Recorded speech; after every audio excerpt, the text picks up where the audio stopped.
अस्सलाम वालेकुम। आज 23 जनवरी है सन 2022 और दिन है इतवार का और मैं आपका मेज़बान समी इब्राहिम। आज हम एक बड़ा अहम इशू है जिस पर बात करेंगे और वो एहतसाब का इशू है। सज़ाएँ नहीं हो रही, लेकिन एक और बड़ा इशू जिस पर पाकिस्तान में फिर बहस छिड़ गई है कि मियां नवाज़ शरीफ साहब, उनको बाहर जाने की इजाज़त किसने दी। एहतसाबी अमल की नाकामी की एक बड़ी वजह कि जिस शख्सियत को सुप्रीम कोर्ट ऑफ पाकिस्तान ने नाअहल करार दिया, जिसको एहतसाब अदालत ने सज़ा सुनाई और अरबों रुपए के जुर्माने उनको किए, लेकिन वो बीमारी का कहकर और डॉक्यूमेंटेशन करके वो मुल्क से बाहर चले गए। एक बहस रही है पाकिस्तान में।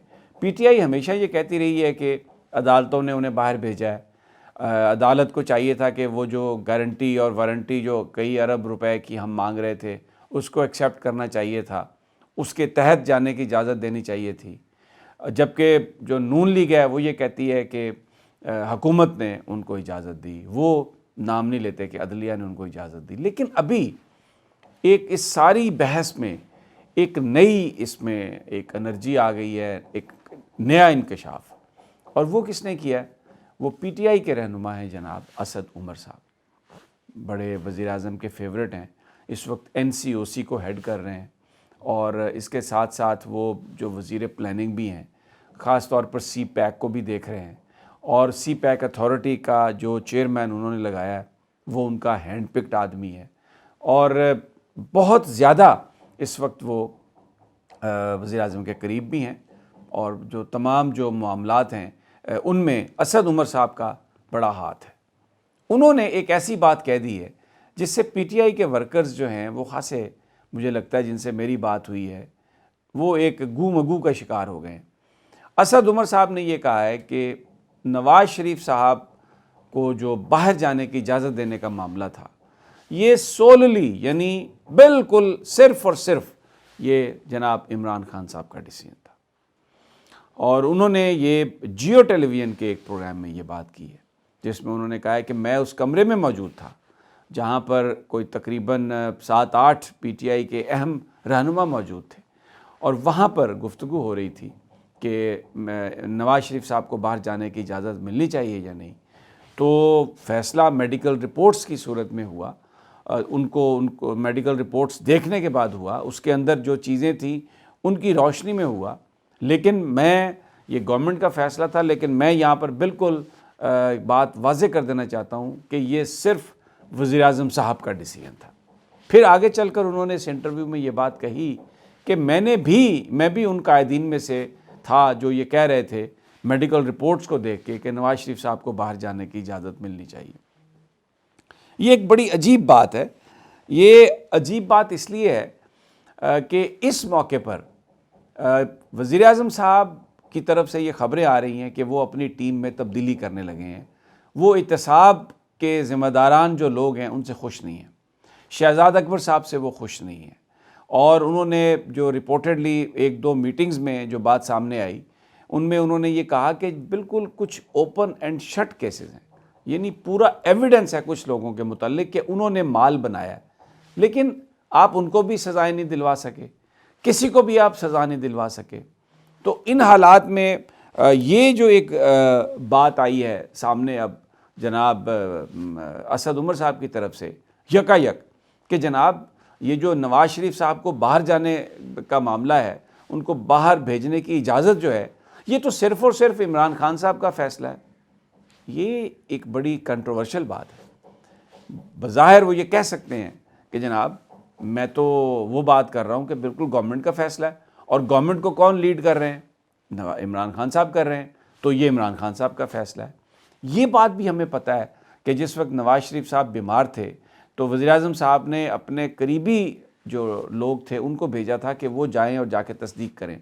डॉक्टर फैसल सुल्तान भी बताया जाता है उनमें शामिल थे और उन्होंने आके जो रिपोर्ट्स दी वो यही थी कि जिसमें ये कहा गया कि नवाज़ शरीफ साहब वाकई बीमार हैं, शदीद बीमार हैं और ये लाइफ थ्रेटनिंग हो सकती है ये सारी बीमारी, अगर उनकी बीमारी अगर और वो डिटेरियोरेट अचानक कर सकते हैं, जिसके बिना पर इमरान खान साहब और काबीना ने ये पता चला कि ये फ़ैसला किया कि ठीक है जनाब उनको बाहर जाने की इजाज़त होनी चाहिए। लेकिन अब یہ کہہ رہے ہیں اسد عمر صاحب کہ یہ صرف اور صرف وزیر اعظم عمران خان کا فیصلہ تھا. تو پھر اگر یہ وزیر اعظم عمران خان کا فیصلہ تھا اور اب پی ٹی آئی کی قیادت ساری پیچھے ہٹ رہی ہے اور یہ اس کا ملبہ سارا عمران خان پر ڈال رہی ہے، تو پھر احتساب کے حوالے سے اس کا مطلب یہ ہے کہ جو لوگ کہتے ہیں کہ کچھ نہیں ہونا اور جو لوگ پریشان ہیں کہ جو وعدے تھے وہ پورے نہیں ہوئے، تو پھر اس کی رسپانسبلٹی تو ڈائریکٹلی پھر عمران خان صاحب پر آ گئی. ابھی ہم یہ کیا دیکھ رہے ہیں، یہ 2 سال 3 سال پہلے یہ باتیں نہیں ہوئی تھیں. ابھی آپ دیکھ لیں کیا ہو رہا ہے. پرویز خٹک صاحب نے KPK میں جو صورتحال تھی، گیس کی صورتحال ہے یا دوسری صورتحال ہے، اس پر پارلیمانی پارٹی میں کھل کر وزیر اعظم صاحب پر وہ بولے، بلکہ اچھی طرح برسے، اور انہوں نے کہا کہ یہ ہم نے آپ کو وزیر اعظم بنایا ہے، ہمارے ووٹوں سے آپ وزیر اعظم بنے ہیں، اور اگر آپ اسی طرح چلاتے رہے گورنمنٹ کو تو یہ جو آپ بل پاس کرنے کی کوشش کر رہے ہیں، ہم آپ کو ووٹ نہیں دیں گے. اور اس کے بیچ میں حماد اظہر صاحب نے کوئی بات کرنے کی بھی کوشش کی تو انہوں نے حماد اظہر صاحب کو بھی شٹ اپ کال دی اور یہ کہا کہ آپ نہ بات کریں، میں اپنے وزیر اعظم سے بات کر رہا ہوں. پھر وہ باہر چلے گئے.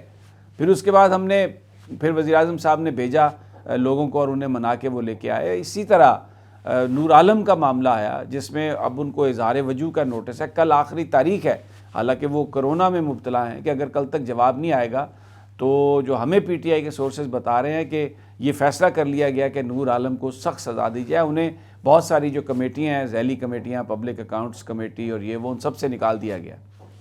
احمد جواد صاحب جو سابق ڈپٹی سیکرٹری اطلاعات تھے پارٹی کے، جنہوں نے یہ کہا تھا کہ یہ جو درباری ہیں یہ کاربن مونو آکسائڈ کی مانند ہیں، یہ پہلے بندے کو سلاتے ہیں اور پھر اس کے بعد اسے موت کے منہ میں قبر میں لے جاتے ہیں.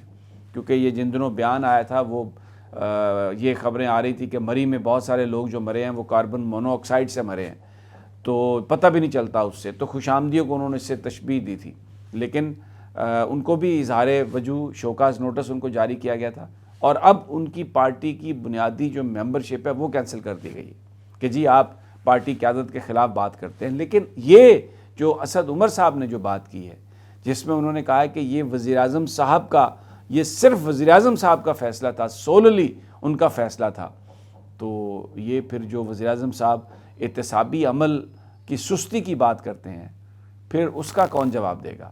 پھر اس کا مطلب یہ ہے کہ اگر ہم اسد عمر صاحب کی سٹیٹمنٹ کو دیکھتے ہیں تو سپریم کورٹ آف پاکستان نے کہا کہ احتسابی عمل کو تیز کرنے کے لیے آپ 30 عدالتیں، یعنی آپ کو 60 عدالتیں انہوں نے کہا کہ آپ اور بنا لیں، اور فوری طور پر انہوں نے کہا کہ آپ 30 عدالتیں تو ابھی بنا لیں. لیکن اس کے باوجود کہ سپریم کورٹ نے کہا تھا، عمران خان صاحب کی حکومت نے نہیں بنائیں احتساب عدالتیں احتسابی عمل کو تیز کرنے کے لیے، اور نہیں اپوائنٹ کیے جج. بہانے بناتے رہے ان کے جو بہت سارے مشیر ہیں، ہمارے پروگراموں میں بھی آتے رہے اور بڑی جھوٹ بیانی سے کام کرتے رہے کہ جی پیسے اب تو الاٹ ہو گئے، اب یہ بننے والی ہیں عدالتیں. عدالتیں نہیں بنی. اس کا مطلب یہ ہے کہ سپریم کورٹ کی انسٹرکشنز کے باوجود کہ جس کے بعد کوئی قانونی رکاوٹ نہیں رہ گئی تھی، عمران خان صاحب کی حکومت نے احتسابی عدالتیں نہیں بنائیں. کیوں نہیں بنائیں؟ آپ خود سوچ سکتے ہیں. اور اب اسد عمر کا یہ بیان کہ یہ تو وزیر اعظم صاحب نے خود باہر بھیجا نواز شریف صاحب کو. واٹ کین آئی سے؟ اجازت دیجیے اگلی ویڈیو تک انشاءاللہ جلد ملاقات ہوگی. اللہ